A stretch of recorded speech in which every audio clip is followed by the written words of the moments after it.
You guys, I'm finally in the Stanley Club. Let's go. This is not sponsored by Stanley.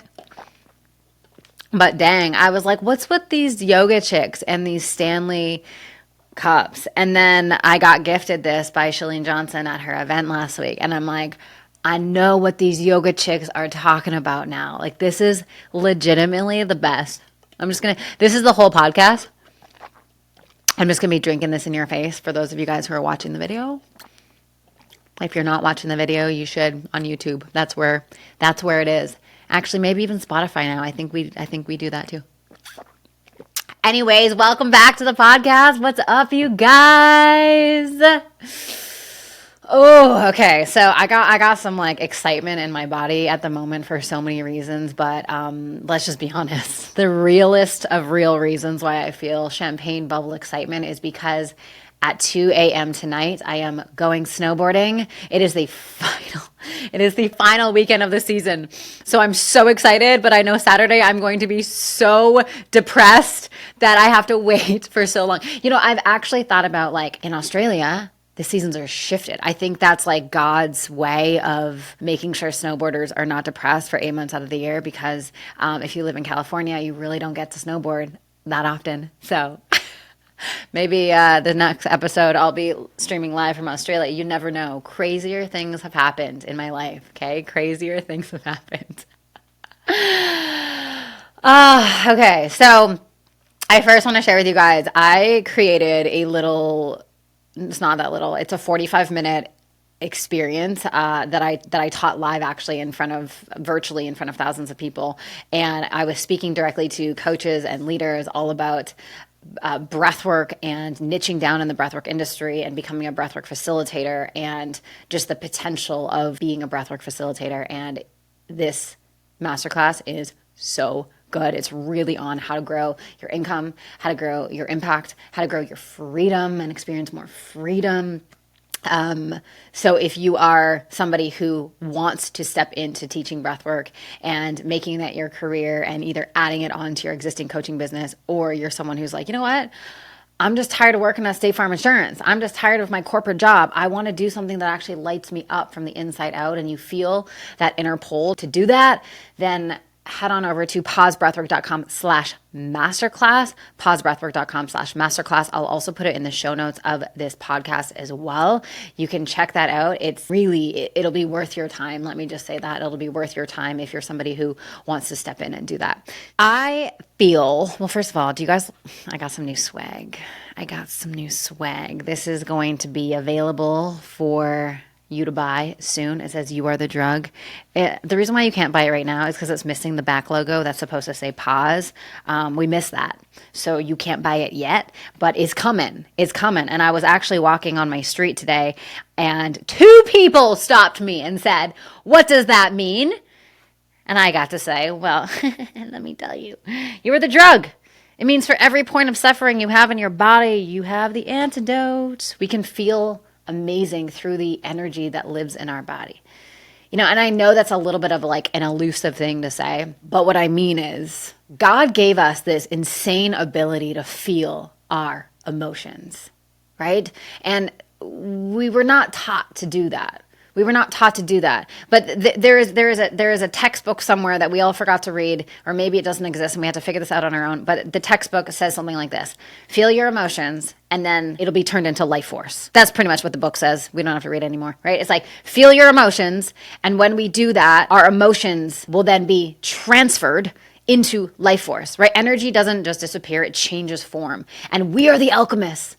We are the ones to do that, right? You are the drug. You have the ability of taking that consciousness that lives inside of you, and taking that pain that lives inside of you and turning it into power, taking that suffering and turning it into magnificence, taking that like stuckness and turning it into inspiration. Like, our bodies are so insanely powerful. You know, when I was a dancer, there was something that I really felt when I was dancing. Like, I felt magical, honestly. I don't even know how else to say it. I get goosebumps even thinking about it.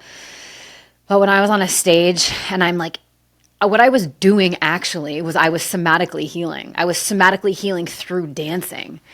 Like, if we really think about it and break it down, it's kind of cool, right? I was somatically healing through dancing. And I just remember in these numbers, just like this feeling of just like, just like openness and power and just excitement coming through my body. And as I was dancing, I was feeling into my pain, and I was transmuting, and I was moving it into power and lightness and ease. And I was doing that as I was dancing. But we don't need a dance floor. We don't need a music. We don't need an audience. We don't need a soundtrack. All we need is to be able to actually have the willingness and the courage to feel just a little bit, just a tiny bit.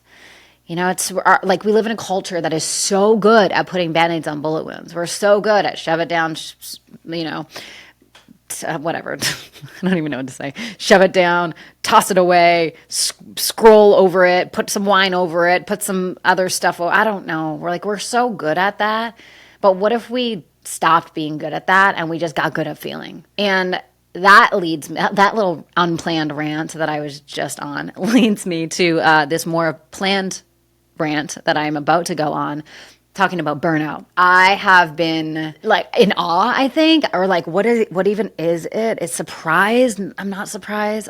Whatever. I'm just going to explain it and you put an adjective on it. So many of the people that I have been in community with, in contact with, my clients, my just friends that I know are like, dude, I am burnt out and I have zero tolerance for tolerating anymore. That's been the theme. I got zero tolerance for tolerating. The things that I've been doing that have been burning me out, I literally can't do them anymore. And I am so committed to my soul. I'm so committed to living a life that feels turned on and excited. And it's been really interesting because it's this common theme that I'm seeing. So many people are burnt out, but they're not just staying burnt out. That's the theme I'm seeing. They're burnt out and they're changing. And I think that's just radical. I think it's amazing because I think our culture is so good at suffering and so good at just making do and so good at oh, we've always done it this way, even though it's killing my soul and eating me alive. And I've gained 100 pounds and I just drink every single night. And that's what we got to do. It's there is this radical shift in how we're showing up. And when it comes to burnout isn't just oh, I'm tired, I'm exhausted. It's soul tired. It's physically, emotionally, mentally, intuitively, spiritually. It's we are tired on every level. Right? Tired on every single level. I remember the days where I was so burnt out when I was shutting down Hungry for Happiness and starting Pause, and sending a text message was excruciating. I'm I can't even do this. I'm so tired. So silly, right? I'm can't even send this text. I'm so tired.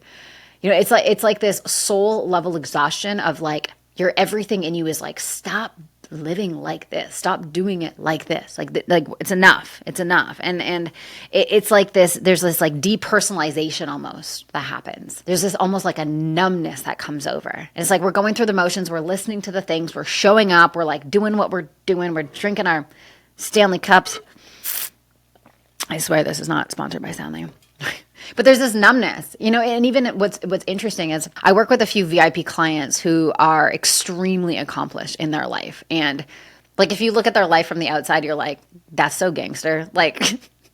It's just ridiculous, they fly around in private jets and they have these insane jobs and it's just from the outside, it looks whoa, but there's a soulness missing with them. There's the quality of aliveness that is missing. And isn't that why we came to this planet in the first place?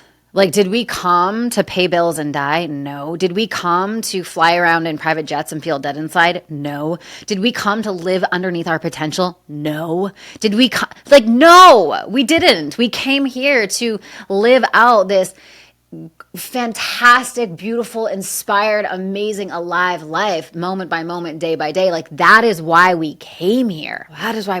So when we are talking about burning out, what are the things in our life that is taking our energy away? And I did a podcast on the energy audit last week. Did you guys get that? Did you see it? Did you listen to it? Did you do it? Maybe you listened to it. Maybe you're Sam, that's great. But did you do it? Remember, it's a Sunday ritual. I love my rituals on Sundays. My Sundays are the exact same, except for when I'm snowboarding or traveling. But my Sundays are the exact same when I'm home.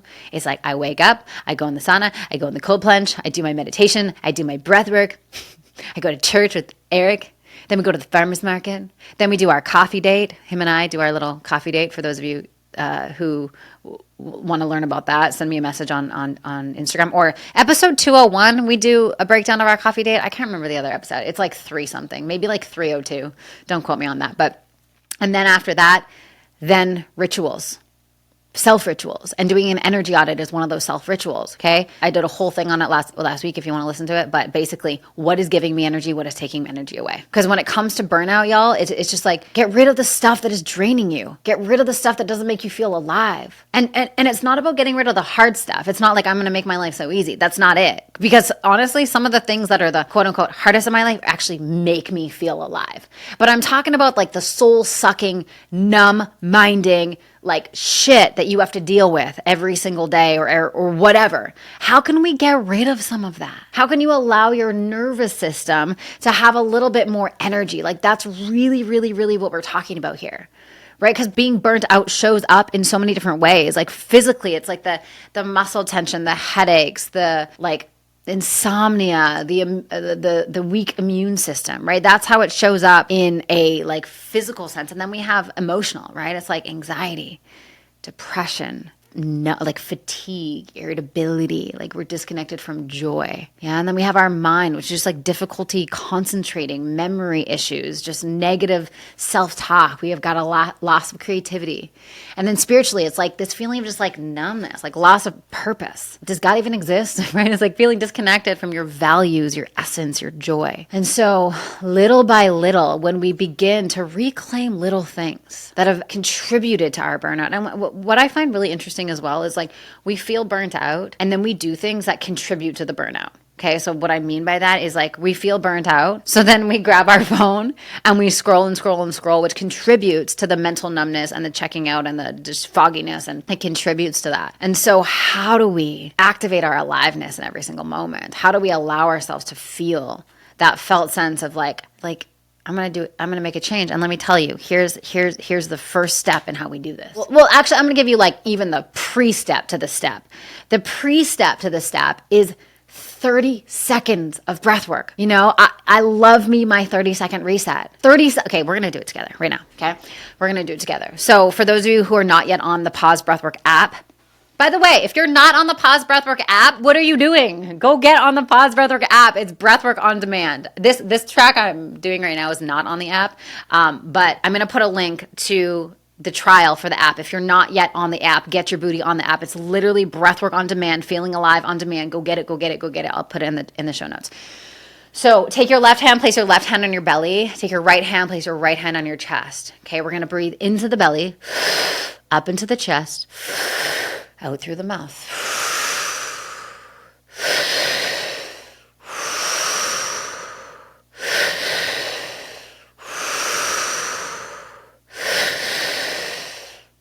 Letting that exhale be longer than the 2 inhales.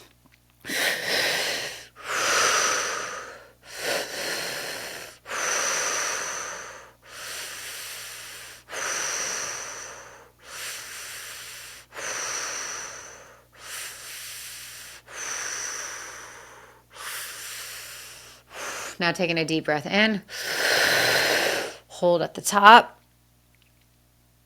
squeezing, squeezing, squeezing.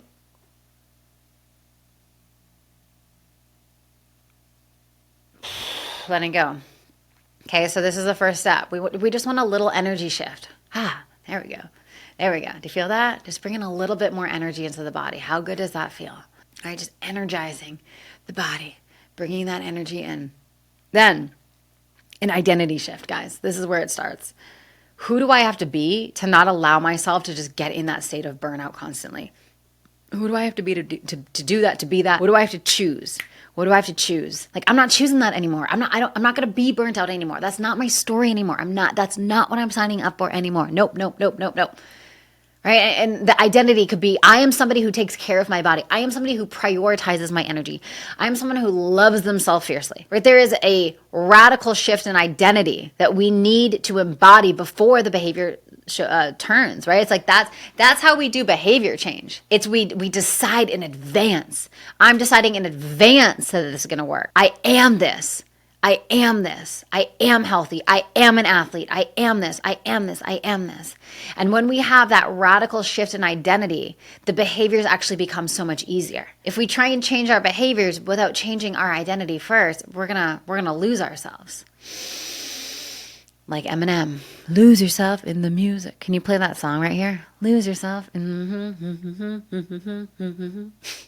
right, guys? Chronic stress leads to spiked cortisol, okay? And when our cortisol is spiked, our hippocampus, which is responsible for our memory, gets all jacked up. Have you ever noticed like your memory, when your brain is overstimulated and your cortisol is jacked up, you're like, I don't remember the like I forgot to pick up my dog from the groomers. Like your memory is just like, oops, I forgot to do this. I forgot to do this. I forgot to do this, right? Burnout leads to nervous system dysregulation. And if you've heard me talk about anything, you know that nervous system is the most important thing. Nervous system regulation, like the quality of our life comes down to the quality of our nervous system. And the quality of our nervous system comes down to the quality of our breath, of how we feel, of how we treat ourselves, how we speak to ourselves, the foods that we eat, the moves that we make. You know, like feeling good is simple, but it's not easy. Like choosing to be someone who's not burnt out anymore, like that's a choice that we have to make. It's a choice that we have to make, like valuing our energy, right? Because when we do that, here's what's possible. Like imagine waking up feeling energized, like with a deep sense of purpose and alignment and power. You're like, dang, I feel so good in my body.